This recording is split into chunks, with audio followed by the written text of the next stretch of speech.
বিশ্ব নবীর পথ চিরশান্তির পথ, অশান্ত বিশ্বে তুমি রহমত। এসো তাই মেধা মননে জেনে নি। আলহামদুলিল্লাহ ওয়াকাফা ওয়াসালামুন আলা ইবাদিহিল্লাযিনা ইসতাফা, আম্মা বা'দ। ফাউযু বিল্লাহি মিনাশ শাইতানির রাজীম। বিসমিল্লাহির রহমানির রহিম। ইন্নাল্লাযিনা ইউহিব্বুনা আন তাশিয়াল ফাহিশাতু ফিল্লাযিনা আমানু লাহুম আযাবুন আলীমুন ফিদ দুনিয়া ওয়াল আখিরাহ। সাদাকাল্লাহুল আযীম। সম্মানিত দর্শক শ্রোতা, আসসালামু আলাইকুম ওয়া রাহমাতুল্লাহি ওয়া বারাকাতুহু। এনটিভি আয়োজিত দরসে হাদিসের এই অনুষ্ঠানে আপনাদেরকে স্বাগতম। আজকে আমরা আলোচনা করব মুসলমানদের দোষ ত্রুটিগুলো প্রকাশ না করা। এটা করলে আমাদের কি ক্ষতি এবং আমরা না করলে কিভাবে লাভবান হব, এই বিষয়টার উপর আলোচনা ইনশাল্লাহ আমরা কোরআন হাদিসের আলোকে তুলে ধরার চেষ্টা করব। রিয়াদুস সালেহীন ইমাম নববী রহমতুল্লাহ আলাই সিয়াসিত্তা থেকে সকল হাদিস গ্রহণ করেছেন। এই রিয়াদুস সালেহীনের আমি এখন 240 নম্বর হাদিস প্রথম খণ্ডে থেকে আপনাদের সামনে পড়ে শোনাচ্ছি। আপনারা আপনাদের ঘরে বাসাবাড়িতে এই ইমাম নববী রহমতুল্লাহ আলাই রচিত এই চয়নকৃত হাদিসের কিতাবগুলো রাখতে পারেন এবং সেটা দেখতে পারেন। অনেক কল্যাণ হবে আমাদের ইনশাআল্লাহ। আমরা এই হাদিসখানা রিয়াদুস সালেহীনের প্রথম খণ্ড থেকে পড়ছি।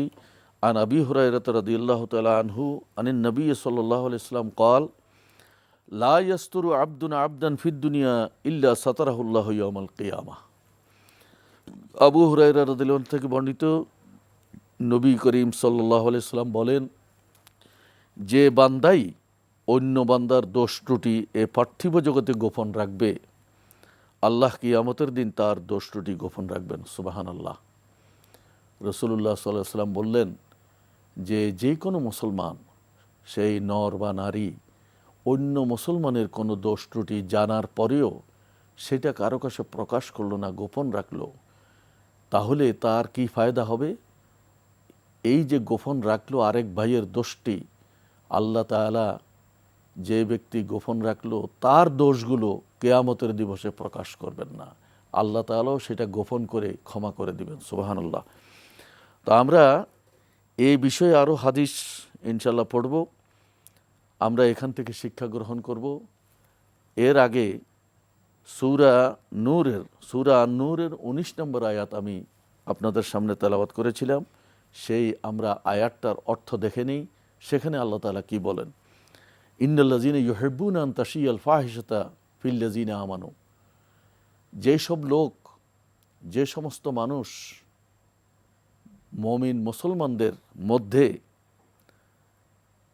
ফায়সা কাজগুলো বা নির্লজ্জ কাজগুলো এবং বেহায়াপনা কাজগুলো প্রকাশ করে, এটাকে ছড়িয়ে দেয়, তাদেরকে আল্লাহ তাআলা কঠিন শাস্তি দেবেন দুনিয়া এবং আখিরাতে।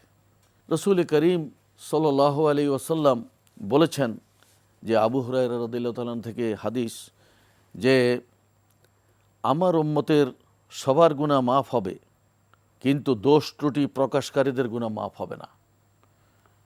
আল্লাহ রাসূল সাল্লাল্লাহু আলাইহি ওয়াসাল্লাম বলেছেন, আমার উম্মতের সকলের গুনাহ মাফ হবে, সব গুনাহ মাফ হবে, কিন্তু দোষ ত্রুটি যারা প্রকাশ করে তাদের গুনাহ মাফ হবে না।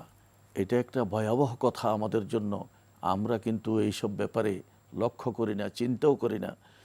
দোষ ত্রুটি এভাবে প্রকাশ করা হয়, কোনো ব্যক্তি, আল্লাহ রাসূল সাল্লাল্লাহু আলাইহি ওয়াসাল্লাম সেটাকে আবার পরিষ্কার করে বলেছেন, যে কোনো ব্যক্তি রাত্রি যাপন করলো, কিন্তু রাত্রে সে একটা অপরাধ করলো, আল্লাহ তাআলা সেটাকে পর্দা করে রাখলেন, সেটাকে গোপন করে রাখলেন, কিন্তু সে নিজেই সকালবেলায় ঘুম থেকে উঠে সেগুলি বর্ণনা দেয় মানুষের কাছে, আমি গত রাতে এই কাজ করেছি, সুতরাং এই পর্দাটা উঠে যায়।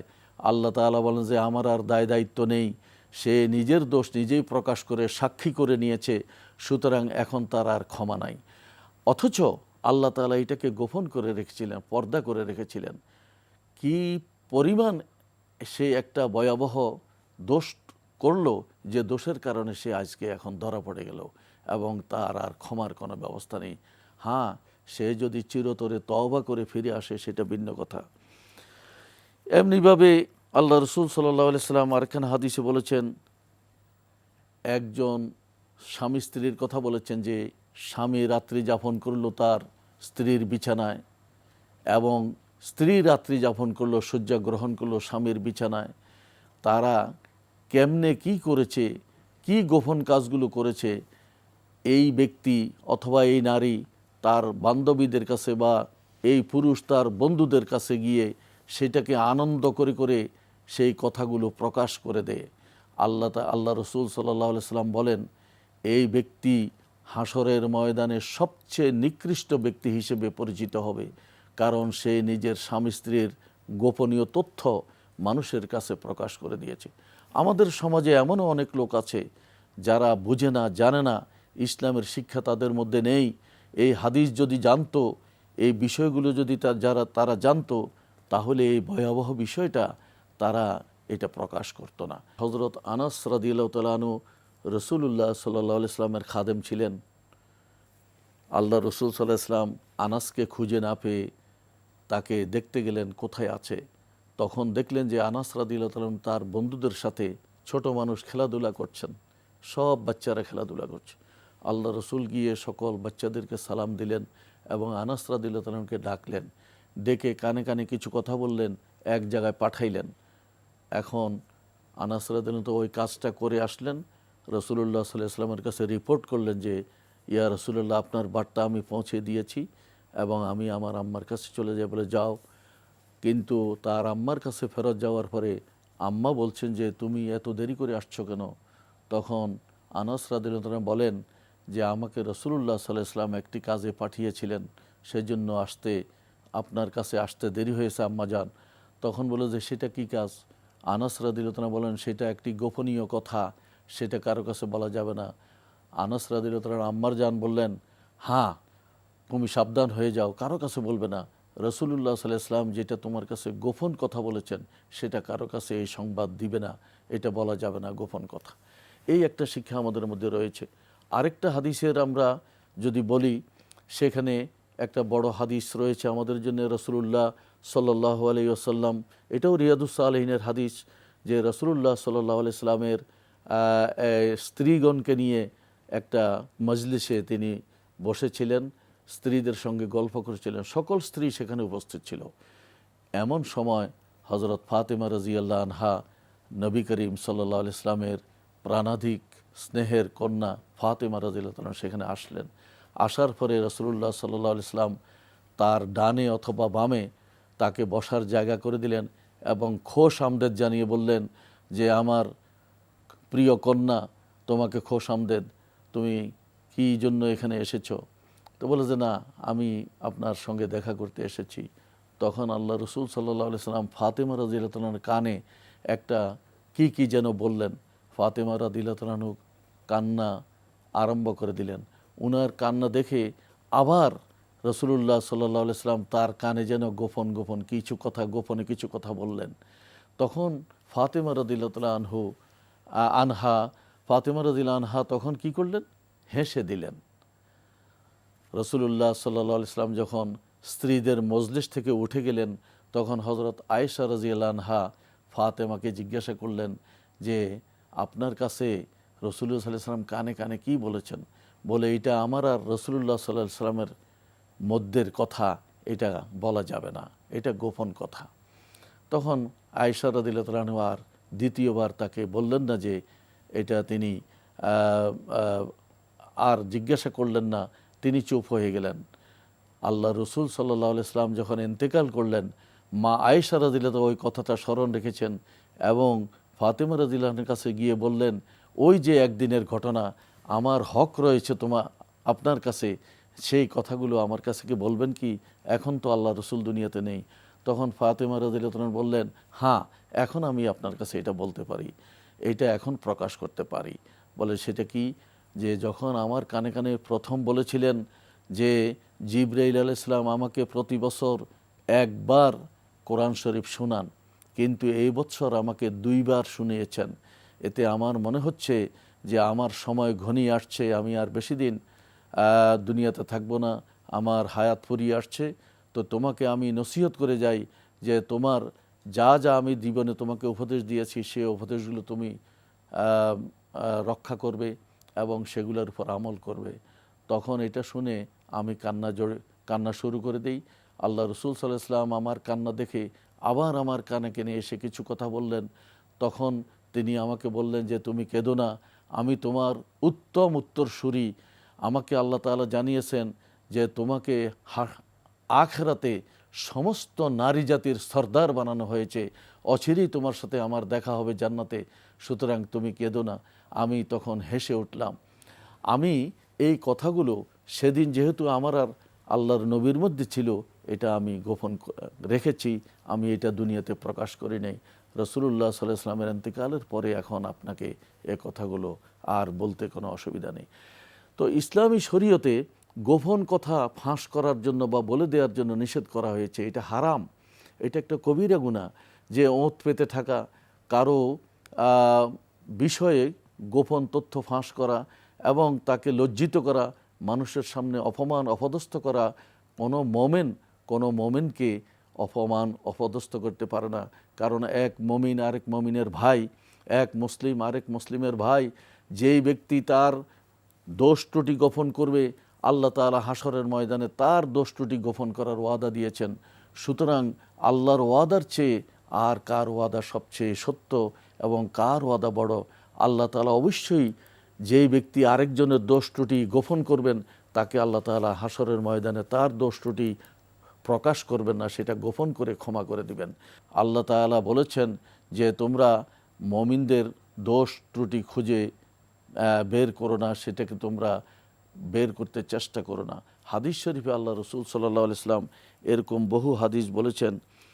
যেমন রসুল করিম সাল্লাল্লাহু আলাইহি ওয়াসাল্লামের একখানা হাদিস আছে, আব্দুল্লাহ ইবনে ওমর রাদিয়াল্লাহু আনহুমা তিনি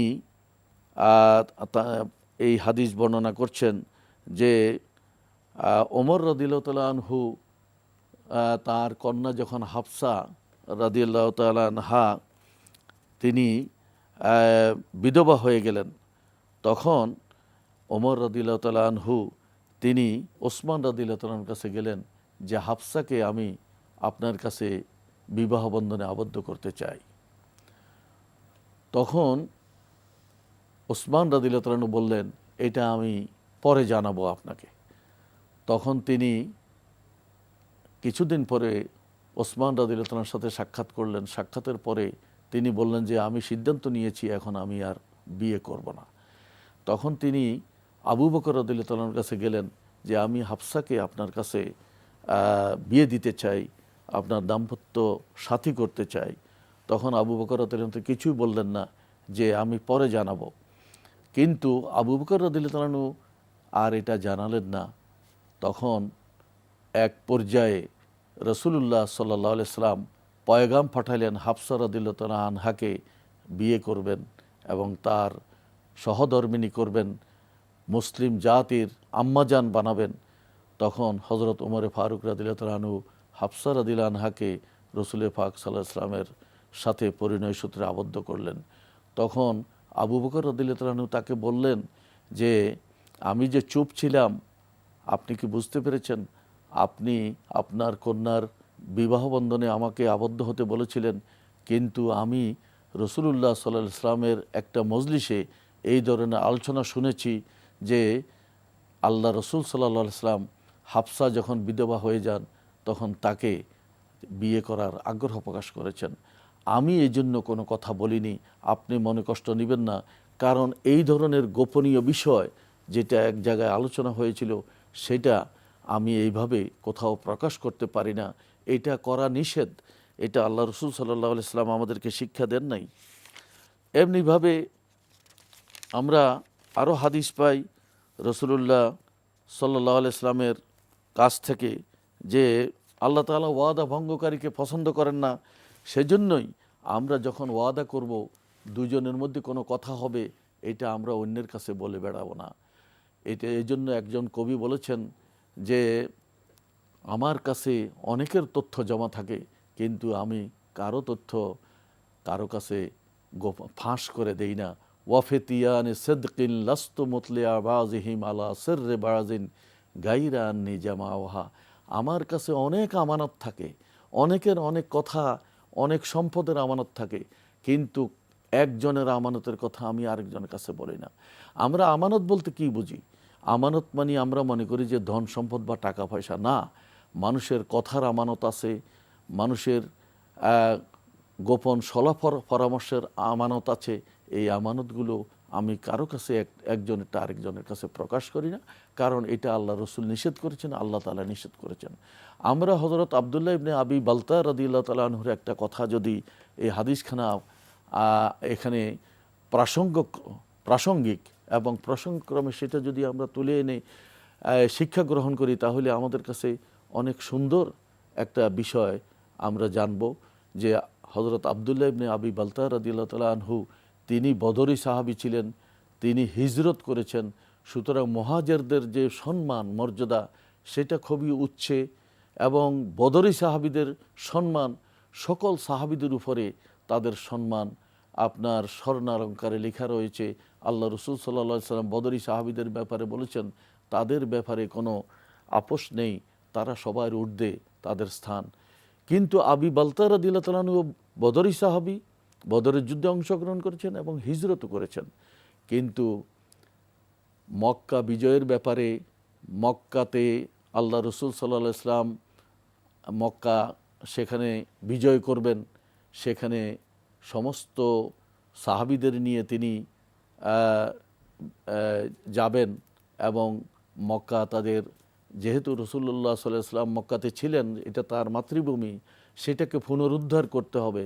সকল নবী যাদেরকে নিজের মাতৃভূমি থেকে বের করে দেয়া হয়েছে, সেই মাতৃভূমি আবার পুনরায় বিজয় করার জন্য আল্লাহ তাআলা নবীদেরকে নির্দেশ দিয়েছেন, এবং তারা সেটাই করেছেন। হযরত মূসা আলাইহিস সালাম তার যে স্থান থেকে তাকে বের করে, জন্মভূমি থেকে, সেটা তিনি পুনরুদ্ধার করেছেন। ইব্রাহিম আলাইহিস সালামকে বের করে দেওয়া হয়েছিল, তিনি সেটা পুনরুদ্ধার করেছেন। এভাবে নবী আলাইহিস সালামগণ যেই ভূমি থেকে তাদেরকে বের করে দেওয়া হয়েছে অত্যাচার করে, অন্যায়ভাবে, সেটা আবার পুনর্দখলের নির্দেশ ছিল, এবং আল্লাহ তাআলা সাহায্য করেছেন, তারা সেটা পুনর্দখল করেছেন। রাসূলুল্লাহ সাল্লাল্লাহু আলাইহি সাল্লামকে অত্যন্ত অন্যায়ভাবে নিজের মাতৃভূমি থেকে, মক্কা থেকে বের করে দেওয়া হয়েছে। মদিনার অধিবাসীরা এই মুহাজিরদেরকে স্থান দিয়েছেন। আল্লাহ রসুল সাল্লাল্লাহু আলাইহি সাল্লাম সাহাবীদের সাথে পরামর্শ করলেন, আমরা কিভাবে আমাদের মাতৃভূমি পুনর্দখল করব এবং সেখানে যাব। এই ব্যাপারে কিছু পলিসি তিনি নিয়েছেন। এটা গোপন একটা সলা পরামর্শ ছিল, কিন্তু হযরত আব্দুল্লাহ ইবনে আবি বালতা রাদিয়াল্লাহু তাআলা আনহু তার পরিবারের লোকেরা মক্কা শরীফে অবস্থান করছিল তখনও, তিনি তাদের মায়ায় দরদে পড়ে এই গোপন তথ্যটা মক্কার কুরাইশদেরকে জানিয়ে দিয়েছিলেন। তখন জিবরাইল আলাইহিস সালাম এসে এই গোপন তথ্য যে ফাঁস হয়ে গেছে বা ফাঁস করে দেয়া হলো, তিনি যে গোপন চিঠি লিখলেন তার পরিবার পরিজনের কাছে যে তোমরা সাবধান হয়ে যাও, আমরা কিন্তু মক্কা শরীফ পুনর্দখল করার জন্য আমরা আসছি, এইভাবে সিদ্ধান্ত হয়েছে, আমাদের গোপন সলা পরামর্শ হয়েছে, নবীজি আল্লাহ সাল্লাল্লাহু আলাইহি সাল্লাম আমাদের সঙ্গে পরামর্শ করেছেন, তোমরা কিভাবে বাঁচবে, কিভাবে কি করবে, তোমরা সাবধান হয়ে যাও। এই যে চিঠি লিখে তিনি যে গোপন তথ্য ফাঁস করে দিলেন, এটা জিবরাইল আলাইহিস সালাম এসে জানিয়ে দিলেন। তখন আল্লাহ রসুল সাল্লাল্লাহু আলাইহি সাল্লাম বালতাকে ডাকলেন যে তুমি কি এইভাবে করেছো? আল্লাহ তাআলা জিবরাইলকে পাঠিয়ে যে আমাকে এই সমস্ত গোপন সংবাদগুলো জানিয়ে দিয়েছেন, তুমি কি এটা করতে পারো, তুমি কি এটা কেন করেছো? তখন ওমরে ফারুক রাদিয়াল্লাহু তাআলা বলেছেন, ইয়া রাসূলুল্লাহ, আপনি আমাকে হুকুম দিন, আমি আবি বালতার গর্দান এখনই শেষ করে দেব, তার গর্দান বিচ্ছিন্ন করে দেব দেহ থেকে, এরকম মুনাফিকি সে করেছে। তখন আল্লাহ রসুল সাল্লাল্লাহু আলাইহি সাল্লাম বললেন, না, আবি বালতা রাদিয়াল্লাহু তাআলা আনহু একটা অন্যায় করেছেন, কিন্তু আমাদের মনে রাখতে হবে সে বদরি সাহাবী, সে মুহাজির। তার কারণ জিজ্ঞাসা করলো, কেন করেছেন? বলে, আল্লাহ, ইয়া রাসূলুল্লাহ, আমি বুঝতে পারি নাই, আমি এটা ভুল করে ফেলেছি, কারণ আমার মনে ছিল যে আমার পরিবার পরিজন এখনও মক্কা শরীফে অবস্থান করছে, তাদের ক্ষতি হয়ে যাবে, তাদেরকে শুধুমাত্র সাবধান করেছি। কিন্তু তারা যে এটা যে এই ঘটনাটা যে কাফের মুশরিকদের কাছে এটা প্রকাশিত হয়ে যাবে সেটা আমি বুঝতে পারি নাই। তখন আল্লাহ তাআলা আবি বালতাকে ক্ষমা করেছিলেন। তিনি নিজেকে ওস্তানার সাথে মক্কা শরীফে নিজেই নিজের রশি দিয়ে নিজেকে বেঁধে ফেলেছেন যে যতক্ষণ পর্যন্ত আল্লাহ তাআলা আমাকে ক্ষমা না করেন, যে মুসলমানদের এই গোপন তথ্য ফাঁস হয়ে গেল আমার কারণে, আল্লাহর পক্ষ থেকে যতক্ষণ পর্যন্ত আমার তওবা কবুল না হবে, আমি নিজেকে এই মক্কা শরীফের খুঁটির সাথে, এই মসজিদে নববীর খুঁটির সাথে আমি নিজেকে বেঁধে রাখলাম। এইভাবে তিনি চিৎকার করতেন আর তওবা পড়তেন। আল্লাহ তাআলার পক্ষ থেকে অবশেষে তাকে ক্ষমার ঘোষণা আসলো।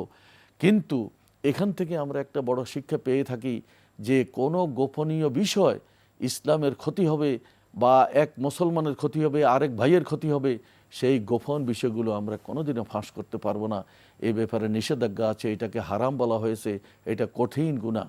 তো আল্লাহ পাক আমাদেরকে এই এক ভাইয়ের, মুসলিম ভাইয়ের গোপনীয় বিষয় আমরা তার সেখানে আমরা ওঁত পেতে থাকবো না, তার গোপন বিষয় আমরা খোঁজার চেষ্টা করব না, বা কোনো বিষয় গোপন জানলেও সেটা আমি আর প্রকাশ করব না। কেউ কারো গোপন বিষয়গুলো, অন্যের তথ্যগুলো ফাঁস করে দেব না। এই ফাঁস করার মধ্যে আমাদের দুনিয়ার যে ক্ষতি, আখিরাতের ক্ষতি এবং ইসলামের বিশাল বিপর্যয় ঘটতে পারে। সার্বিকভাবে মুসলমানদের দেশ রাষ্ট্র সম্পর্কে বিশাল একটা বিপর্যয় ঘটতে পারে। আবার ব্যক্তিতে ব্যক্তিতে তার অসন্তুষ্টি আসতে পারে এবং সে অপমান এবং অপদস্থ হতে পারে মানুষের কাছে। সুতরাং এটা অনেক দিক থেকে ক্ষতিকর একটি বিষয় যে মুসলমানদের দোষ ত্রুটি প্রকাশ না করা, মুসলমানদের কোনো দোষ ত্রুটি খুঁজে বের না করা এবং সেটাকে খোঁজার জন্য যে আপনার একটা গোয়েন্দাগিরি না করা, এগুলোর ব্যাপারে আমাদেরকে নিষেধ করা হয়েছে। তবে যদি ইসলামী শরীয়তের কোনো বা ইসলামের কোনো ক্ষতি হয়ে যায়, সার্বিকভাবে দেশের কোনো ক্ষতি হয়ে যায়, তাহলে সেই গোপন বিষয়টা অবশ্যই ফাঁস করতে হবে। কিন্তু ইচ্ছা করে কারো ক্ষতি সাধনের জন্য এইভাবে কোনো দোষ ত্রুটি আমরা ফাঁস করতে পারবো না। এই ব্যাপারে নিষেধাজ্ঞা এবং হারাম ঘোষিত হয়েছে। আল্লাহ পাক আমাদেরকে এই ধরনের কাজ থেকে, এই ভুল ত্রুটি এবং দোষ প্রকাশ করা থেকে যেন আমরা বিরত থাকি। আল্লাহ তাআলার কাছে সে তৌফিক চাই। আল্লাহ আমাদেরকে সেই তৌফিক দান করুন। ওয়ামা আলাইনা ইল্লাল বালাগ। আসসালামু আলাইকুম ওয়া রাহমাতুল্লাহি ওয়া বারাকাতুহু। বিশ্ব নবীর পথ চিরশান্তির পথ, অশান্ত বিশ্বে তুমি রহমত।